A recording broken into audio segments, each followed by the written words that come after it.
हरे कृष्णा। सभी का बहुत बहुत स्वागत है नृत्य श्रवण की कथा में। भक्ति के विषय में जानना और भक्ति को चुनना कि मुझे भक्ति करनी है भगवान श्री कृष्ण की, ये अपने आप में बहुत बड़ी बात है। ब्रह्मांड भ्रमिते कोनो भाग्यवान जीव, गुरु कृष्ण कृपाए पाए भक्ति लता बीज। ये कोई आसान चीज़ नहीं है कि हमने भक्ति को चुन लिया है और हम कृष्ण प्रेम, भगवत प्रेम की प्राप्ति हेतु प्रभु का नाम जप कर रहे हैं। ऐसा आपको शायद बोध ना हो, लेकिन ये करोड़ों जन्मों में ऐसा होता है। करोड़ों मानव जन्म के बाद ऐसा मौका मिलता है। तो ये मौका, इसका हम पूरा फ़ायदा उठाएं, इसलिए हमको रेगुलर सुनना होता है। इसको अच्छे से जानेंगे नहीं तो चूक जाएंगे ना। तो एक प्रवचन में बात नहीं बनती है। शास्त्र कहता है कि हमको नित्य श्रवण करना चाहिए। मुहुरहो रसिका भुवि भावुका, कि नित्य इसका श्रवण करो। नित्यम भागवत सेवया भगवती उत्तम श्लोके भक्तिर भवती नष्ट की। तो रेगुलर सुनना बहुत जरूरी है। आप वैसे भी सांसारिक चीज़ें रेगुलर सुनते हो। लोग न्यूज़ सुनते हैं कि नहीं रेगुलर? रेगुलर वीडियोस देखते हैं कि नहीं? रेगुलर सिनेमा देखते हैं ना? रेगुलर अपने दोस्तों से चर्चा करते हैं ना? रेगुलर अखबार पढ़ते हैं ना? तो सांसारिक चीज़ें रेगुलर चल रही हैं, सीरियल्स रेगुलर चल रहे हैं। लेकिन भक्ति के विषय में कलियुगी जीव वैसे ही बहुत कमज़ोर है और संसार की चकाचौंध चमकती हुई चीज़ें उसे और ज़्यादा डिस्ट्रैक्ट कर देती हैं। कलयुग में डिस्ट्रैक्शंस बहुत ज़्यादा हैं। तो भक्ति रेगुलर सुनना है। और जैसे मैं आजकल एक पॉइंट ऐड कर रहा हूँ कि सुनना काफ़ी नहीं है, उसको लिखना भी है। मेन पॉइंट लिखना चाहिए। और मैं आशा करता हूँ कि जो जो भी मुझे अपना थोड़ा भी टीचर मानते हैं, सम्मान करते हैं, तो वो मेरी इस एक बात को ज़रूर मानेंगे। और नहीं मानते तो इसका मतलब वो कोई तवज्जो नहीं दे रहे। खास कभी आते हैं क्लास में, कभी नहीं आते हैं, तो ये भी ठीक नहीं है। एनीवे, अपना अगर कल्याण करना है तो शिक्षक की, गुरु की बात मानना बहुत आवश्यक है। उसके बिना भक्ति के रास्ते में असंभव प्रगति है। असंभव, असंभव। भगवान भी नहीं कर सकते कुछ, क्योंकि भगवान का ही ऑर्डर है कि अपने शिक्षक के शरणागत होके उसकी बातों को सुनो। क्योंकि जब तक उसकी बातें सुनोगे नहीं तो सुनोगे नहीं, श्रद्धा नहीं करोगे, पालन नहीं करोगे, तो प्रगति कैसे करोगे? तो इसलिए लिखो।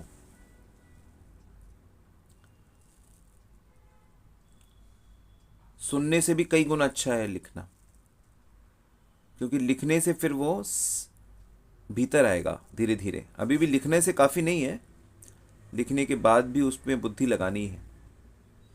फिर थोड़ा थोड़ा पालन करते हुए भीतर आ जाएगा।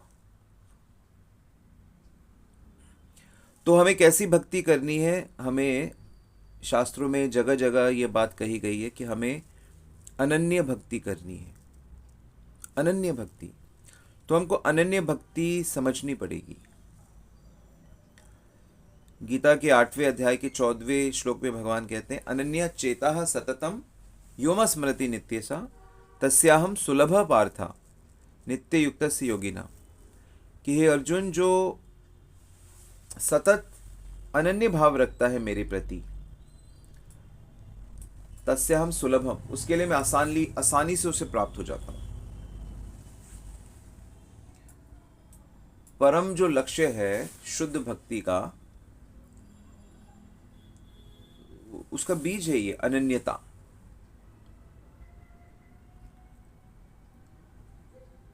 तो अलग अलग लोग भगवान के पास आते हैं। कोई धन लेने आ रहा है, कोई ज्ञान लेने आ रहा है, कोई दुख मिटाने आ रहा है, कोई भगवान को जानने आ रहा है। लेकिन जो सच्चा है वो अनन्य होता है। भक्ति योगी अनन्य होता है, शुद्ध भक्त होता है वो। अनन्य मतलब उसको कुछ और नहीं चाहिए, उसे कृष्ण ही चाहिए। जैसे अर्जुन को सेना नहीं चाहिए, कृष्ण चाहिए, निहत्ते कृष्ण चाहिए उसे। शुद्ध भक्त न स्वर्ग चाहता है, ना संसार का ऐश्वर्य चाहता है, न सुंदरी चाहता है, न धन चाहिए, न जन चाहिए, न मान चाहिए, न कोई अप्सरा। हर जन्म जन्म में बस तेरा ही नाम चाहिए, यानी तेरी भक्ति चाहिए। न धनम न जनम न सुंदरिम कविताम व जगदीश कामय। तो ये अनन्यता है। शुद्ध भक्त ना स्वर्गीय सुख भोगना चाहता है, ना अमेरिका की कंफर्ट भोगना चाहता है, ना ही ब्रह्म ज्योति में लीन होना चाहता है और अपने दुखों से मुक्ति चाहता है।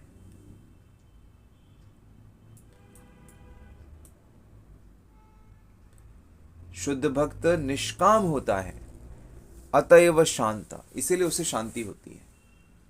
भुक्ति मुक्ति सिद्धि कामी सकल अशांत। बाकी सारे लोग अशांत हैं, अशांत ही रहेंगे।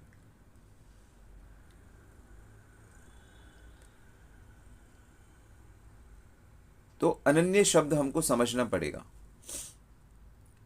एक उदाहरण मैंने शास्त्रों में पढ़ा था। भगवान शिव के एक भक्त होते हैं उपमन्यु। उपमन्यु की कथा महाभारत की प्रारंभ में ही आती है। बड़े गुरु भक्त होते हैं, बड़े गुरु भक्त। ये उपमन्यु वही है जो जब गुरु उनको कहते हैं कि जाओ बाण में, खेत में बाण बनाओ, मतलब मिट्टी से वो पानी रोको, तो जब पानी रुकता नहीं है तो रात भर लेटे रहते हैं ताकि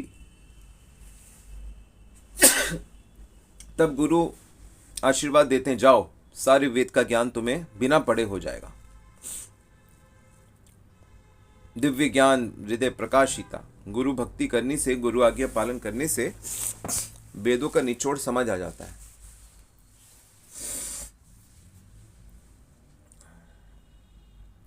तो ये शिव भक्त थे। तो एक दिन शिव जी को क्या सूझी कि मैं अपने शिष्य की भक्त की परीक्षा लूंगा। तो क्या करते हैं शिव जी, इंद्र का रूप धारण करते हैं और नंदी को कहते हैं तुम बन जाओ ऐरावत, और त्रिशूल को बना लेते हैं वज्र। इस रूप में उपमन्यु के पास पहुंचते हैं। तो उपमन्यु उनका स्वागत करते हैं, बड़ा सम्मान करते हैं। हरि बोल। तो इंद्र कहते हैं मांगो मांगो, मैं आपको वरदान देना चाहता हूं। आपने मेरा इतना सम्मान किया।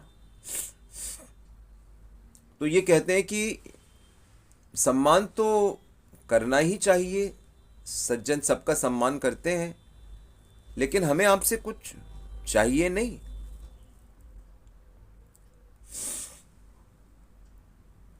तो ये कहते हैं कि नहीं नहीं, आपको नहीं चाहिए, लेकिन मैं देना चाहता हूं, मैं देना चाहता हूं, ले लो। कहते नहीं, हमको जरूरत ही नहीं है किसी चीज की, हम मांगते भी नहीं किसी से। कोई देता है तो हम लेते भी नहीं। हम तो शिव जी के भक्त हैं। शिव जी अगर हमें नरक भी भेजेंगे तो हम खुशी खुशी जाएंगे। कि हमारे शरीर में कीड़े पड़ जाएं और कीड़े हमको काटते रहें तो भी हमें मंजूर है।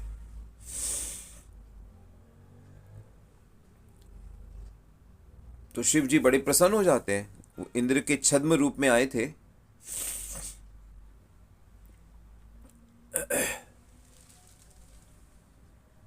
तो सम्मान करते हैं देवताओं का, लेकिन देवताओं को भिड़ाना नहीं चाहिए। देवताओं की पूजा जरूर कर रहे हैं, सम्मान कर रहे हैं, लेकिन शरणागति अपने इष्ट में है। शरणागति श्री कृष्ण में होनी चाहिए। देवता कौन है? भगवान की शक्ति है। यत्यत विभूति मत सर्वम श्रीमत ऊर्जितम।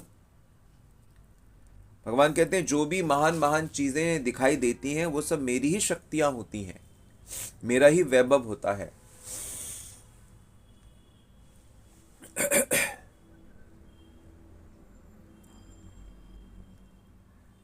श्री कृष्ण की जो परम भक्त हैं वो है गोपियां, और देखा जाता है कि वो गोपियां कात्यायनी देवी की पूजा करती हैं। कार्तिक के बाद जो महीना आता है उसमें वह सुबह सुबह उठकर सारी गोपियां इकट्ठी होकर जमुना किनारे जाती हैं, स्नान करती हैं, देवी की मूर्ति बनाती है, दिन भर उपवास रखती हैं, रात को थोड़ी सी खिचड़ी खाती हैं, बस महीना भर। इसको कात्यायनी व्रत कहते हैं। तो कोई पूछ सकता है कि अरे आपकी जो सबसे बड़ी भक्त हैं वो तो देवी की पूजा कर रही हैं, देवी के आगे सर झुका रही हैं।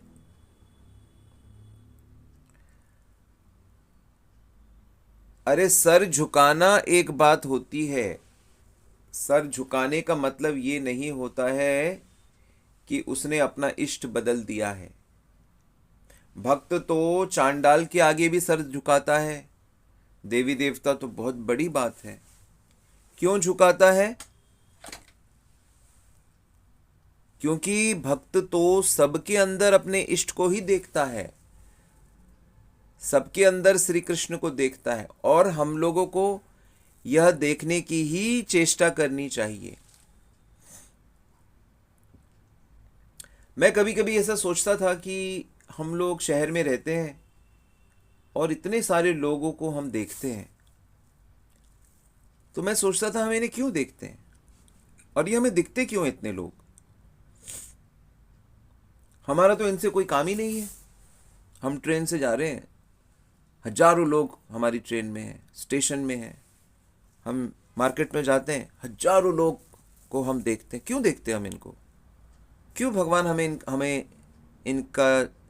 इनका शरीर भी हमें दिखाता है?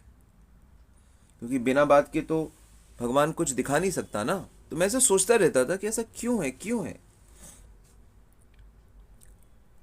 जिनसे हमें बात नहीं करनी, जिनसे हमें दोस्ती नहीं करनी, जिनसे हमें दुश्मनी नहीं करनी। तो फिर मुझे एक दिन परमात्मा ने इसका उत्तर समझा दिया कि देखो भाई, इतने सारे इंसान जो तुम्हें दिखते हैं रोज, तुम उनमें मुझे देखने की प्रैक्टिस करो। तुम नहीं जानते हो, कुछ सुंदर लोग तुम्हें दिखेंगे, कुछ कुरूप लोग तुम्हें दिखेंगे, कुछ धनवान दिखेंगे, कुछ बदमाश दिखेंगे, कुछ पुलिस दिखेगी, कोई चोर दिखेगा, कोई मोटा दिखेगा, कोई अपना दिखेगा, कोई पराया दिखेगा, लेकिन तुम सबके भीतर मुझे देखा करो। तो यही उत्तर मुझे बिल्कुल सही लगा कि हाँ, ये तो बड़ा अच्छा है। हर व्यक्ति काम का बन गया, हर मनुष्य के भीतर मेरे कृष्ण बैठे हैं, मैं तो इसकी प्रैक्टिस करूंगा। और मैंने फिर ये प्रैक्टिस शुरू कर दिया और बड़ा लाभ मिला इससे। चेतना ऊंची होती गई, चोर में भी दिख रहा है, गाली देने वाले में भी दिख रहा है, अपनों में भी, पराये में भी। तो जो भगवान का भक्त होता है वो सबके भीतर, कुत्ते बिल्ली में, चूहे सांप में, मच्छर में, बैक्टीरिया तक में भगवान को देख लेता है। और भगवान कहते हैं जो देखने की कोशिश करता है उसको दिखता भी हूं मैं। यो माम पश्यन्ति सर्वत्र सर्वत्र च मैं पश्यामि, सच में न प्रणश्यति तसाम न प्रणश्यामि सच में न प्रणश्यति। और उसके बिना मैं नहीं रह पाता और मेरे बिना वो नहीं रह पाता। तो जो कोशिश करेगा, यो माम पश्यन्ति सर्वत्र, जो मुझे देखने का प्रयास करेगा, 6:30 भगवत गीता, उसे मैं सब जगह दिखाई दूंगा। तो भक्त तो सबके आगे सर झुकाता है, और जो भक्त की मदद करते हैं भगवत प्राप्ति में, भगवान की याद दिलाने में, भगवान उनको हेल्प करते हैं, तो उनको तो वो और अच्छा मानता है। तो गोपियां माता रानी की पूजा जरूर कर रही हैं, लेकिन क्या मांग रही हैं? नंद गोप सुतम देवी पतिम में गुरु ते नमः, कि हे माता, हमको नंद के पुत्र श्याम सुंदर हमें पति रूप में प्राप्त हों। तो दिख रहा है कि वो देवी के आगे झुक रही हैं, लेकिन वो वास्तव में देवी के आगे नहीं झुक रही, वो अपने श्याम सुंदर के आगे झुक रही हैं। जिस प्रकार सांसारिक कामना करने वाले व्यक्ति अलग अलग देवी देवता के आगे, अलग अलग बाबा के आगे, देवों के आगे झुकते जरूर हैं, लेकिन वो वास्तविक रूप से उनके आगे नहीं झुक रहे होते हैं। वो अपनी सांसारिक विषयों की कामना के कारण विषयों के भक्त होते हैं। ये ना सोचो कि कोई साईं का भक्त है, कोई माता रानी का भक्त है, कोई महादेव का भक्त है। ना ना, वो उनके भक्त नहीं है। वो तो उनसे प्राप्त होने वाली उस वस्तु के, वो वस्तु जो उनकी इच्छा है, अपनी कामनाओं के भक्त हैं। ठीक इसी प्रकार यदि आपकी किसी देवता से, किसी बाबा से, किसी महात्मा से श्याम सुंदर की कामना है, तो आपकी आराधना अनन्य ही रहेगी, क्योंकि आप उनसे भी अपने श्री कृष्ण की ही आशा कर रहे हो, श्री कृष्ण की ही भक्ति की कामना कर रहे हो। हम आपको नहीं चाह रहे, हम आपके द्वारा अपने इष्ट को चाह रहे हैं। तो सांसारिक लोग भी इस प्रकार किसी शक्ति की आराधना जो करते हैं, वो उनके माध्यम से अपनी ही इच्छाओं को पूरा करना चाहते हैं। तो श्री कृष्ण इसलिए कहते हैं कि अरे गोपियों, मैंने देखा तुम्हें, तुम कात्यायनी देवी के बहाने मेरी ही भक्ति कर रही थी। दिख तो रहा है, और वैसे भी कौन लड़की है जो खुल्लम खुल्ला ये कहेगी कि मुझे ये लड़का बहुत पसंद है? तो गांव के लोग, शहर के लोग उसको डांटेंगे नहीं, उसकी पिटाई नहीं करेंगे। और 5000 साल पहले की तो उस समय का समाज तो बहुत ही ज्यादा कंजर्वेटिव था। तो वो देवी का बहाना ले रही हैं, जिस प्रकार सांसारिक लोग देवी देवताओं का बहाना लेते हैं अपनी कामनाओं की पूजा करने के लिए।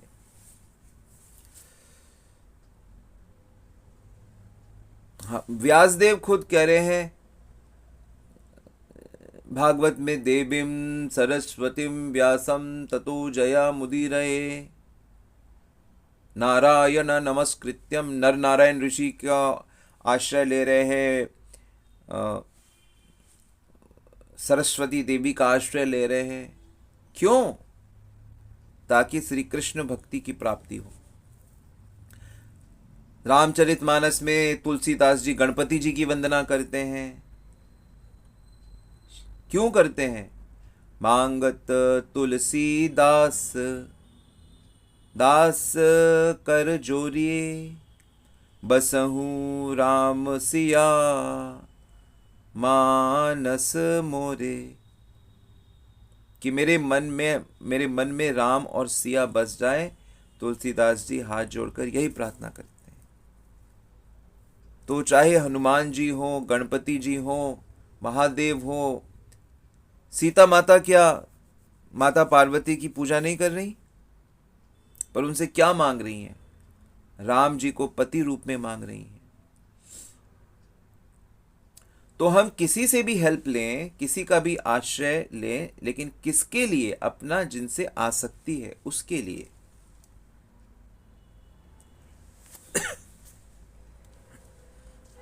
इसलिए जो भगवान का भक्त होता है उसे किसी से कोई मतलब नहीं होता। ना किसी बुरी चीज से कोई मतलब होता है, ना किसी अच्छी चीज से मतलब होता है। कोई मतलब नहीं होता, कोई शिकायत नहीं, कोई गड़बड़ फीलिंग नहीं।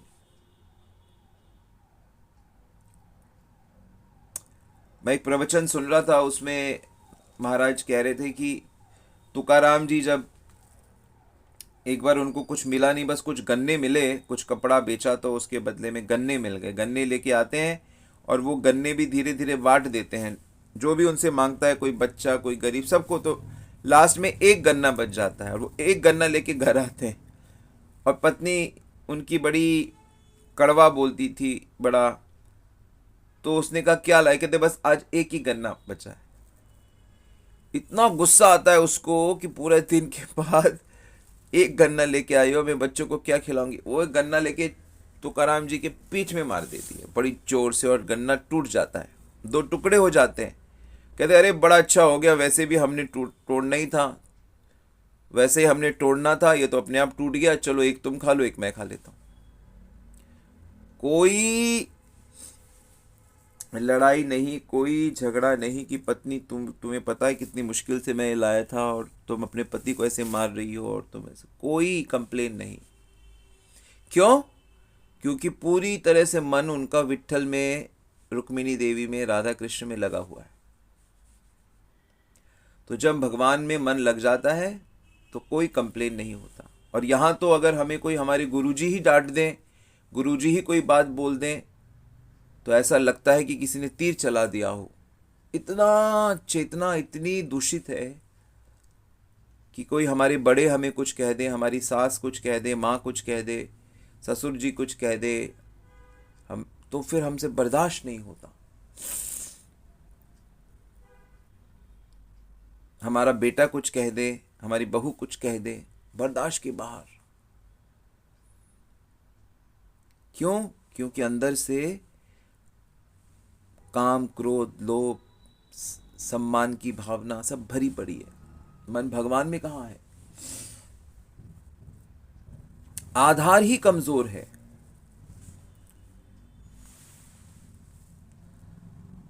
इसलिए किसी और को आधार मत बनाओ, सम्मान को, धन को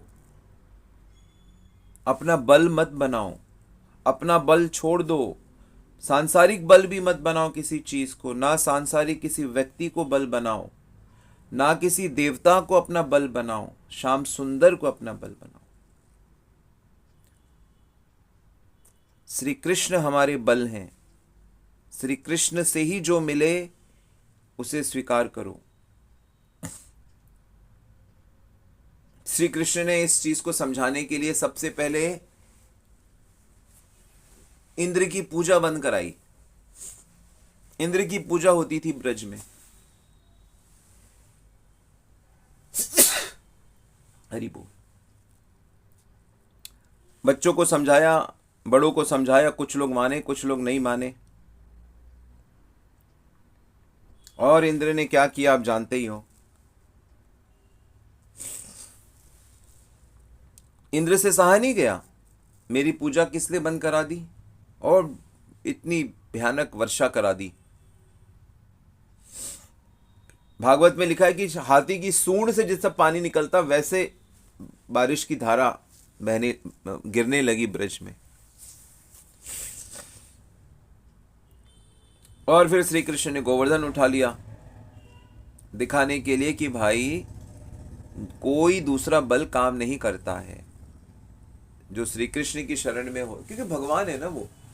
इंद्र को तो समझ ही नहीं आई, अरे ब्रह्मा जी को नहीं समझ में आई कि श्री कृष्ण परम भगवान है।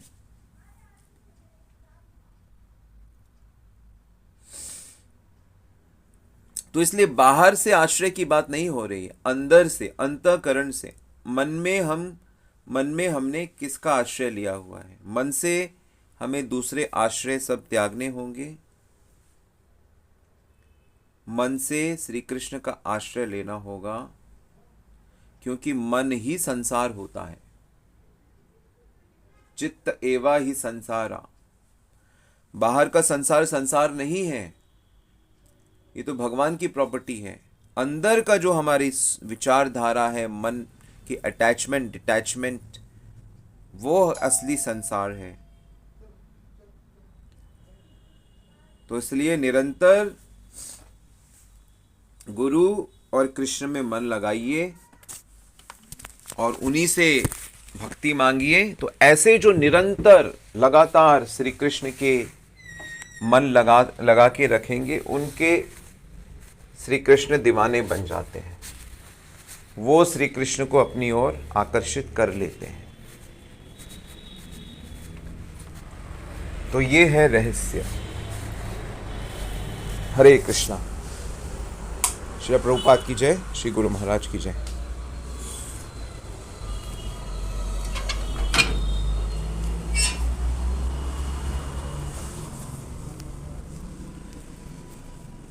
So, any questions?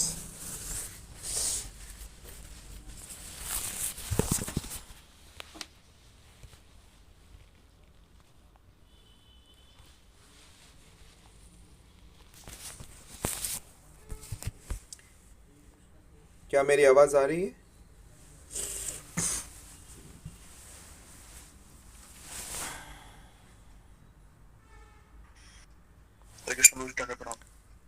हरी बोल। तो जी आपने अभी बताया कि जो बाहर बाहर की जो चीजें होती हैं वो सब श्री कृष्ण का है, और जो हमारे मन में है वो सब मतलब जो भी हमारे अंदर आई मीन जो भी मन के अंदर जो चलता है मतलब वो सब हमारे जो थॉट्स होते हैं वो सब हमारे होते हैं। मतलब क्वेश्चन है, क्या मैं समझा नहीं आपका क्वेश्चन? तो जी एक्चुअली आपने जो बताया कि जो बाहर की जो चीज होती हैं जो भी जड़ पदार्थ होता है जो भी कुछ है बाहर की चीज में वो सब कृष्ण का है, और हमारी जो चीज है वो सिर्फ मन के अंदर हाँ, होती है। तो अंतःकरण जो संसार है वो वास्तव में आपका अंतःकरण होता है। बाहर की तो सब चीज़ें भगवान उसके ओनर होते हैं, लेकिन जो उनके प्रति लगाव होता है, अपनापन होता है सांसारिक वस्तुओं, वही एक्चुअली संसार में गिना जाता है। कि आप संसार में रह रहे हो या दिव्य जगत में रह रहे हो, वो आपके मन के अटैचमेंट से पता लगता है। तो यदि आपका मन भगवान में है तो आप भगवान के पास रह रहे हो।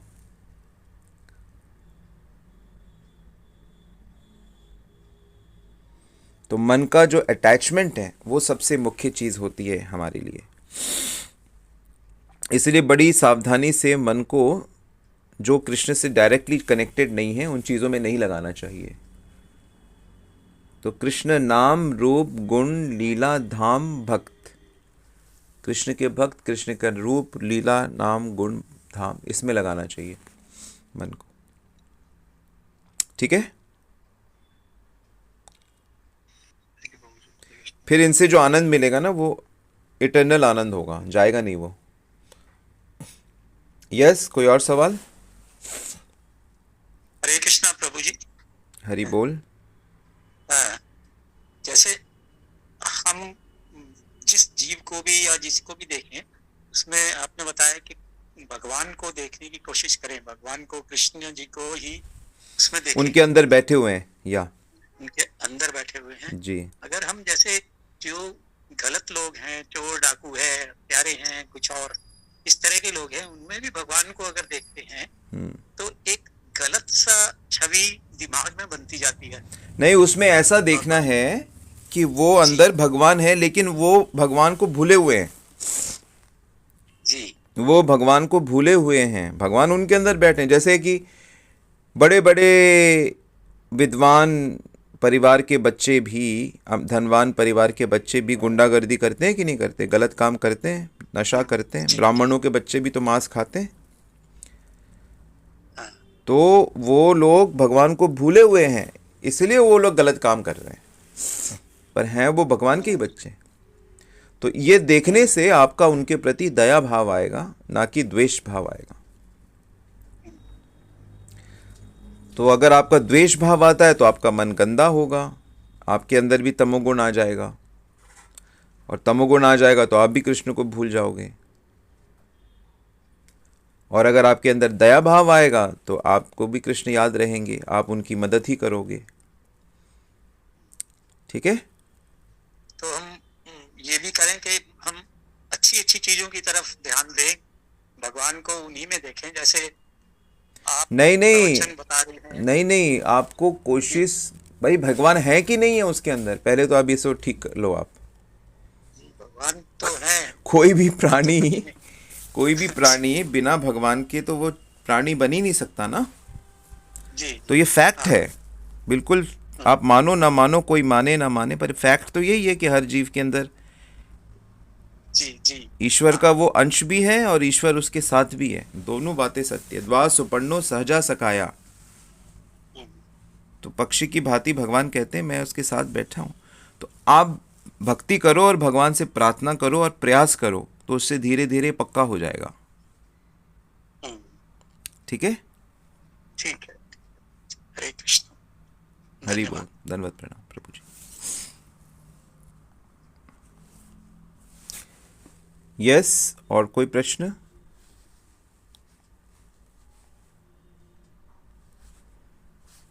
हरे कृष्णा प्रभु जी, धन्यवाद प्रणाम। यस माता जी। प्रभु जी, हम लोग आत्मा है तो हमें चोट लगती है तो शरीर को पीड़ा क्यों होती है, फील क्यों होता है? फील इसलिए होता है क्योंकि हम आत्मा हैं लेकिन हम शरीर से एक हो गए हैं। जैसे अगर आपका कोई कपड़ा फट जाए तो आपको दुख होगा? जी। पर वो कपड़ा अगर आपको प्रिय है तो, अगर कोई गंदा कपड़ा आपने ऑलरेडी फेंक दिया है, लगाव नहीं है, वो फट जाए तो कोई फर्क नहीं पड़ेगा आपको। तो जब हम शरीर के साथ बहुत अटैच्ड हो जाते हैं तब शरीर के साथ घटना हमको अपना दर्द, अपना मृत्यु, अपना जन्म, अपनी बीमारी लगती है। ऐसा होता है। वो स्टेजेस आएंगी जब शारीरिक हरकतें आपको डिस्टर्ब नहीं करेंगी। ठीक है जी प्रभु जी, हरे कृष्णा। धीरे धीरे मना, धीरे सब कुछ होए, धीरे धीरे होगा। आप प्रोसेस को ठीक से फॉलो करो, क्योंकि अंदर से भगवान ठीक कर देंगे, सब कुछ आत्मा के स्तर पर ले आएंगे।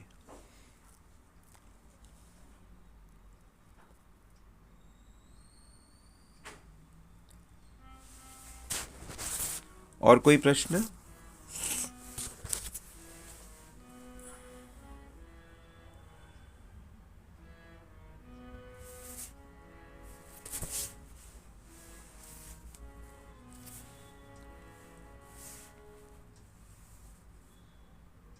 ऑल राइट, तो हम लोग यही रुकते हैं। Thank you very much. वंशा कल्पितरूपेभ्यः कृपा सिन्धुभ्यो च पतितनां पावनेभ्यो वैष्णवेभ्यो नमो नमः। जगत गुरु शिला प्रभुपाद की जय, श्री गुरु महाराज की जय। गौर प्रेमानंदी हरि हरि बोल।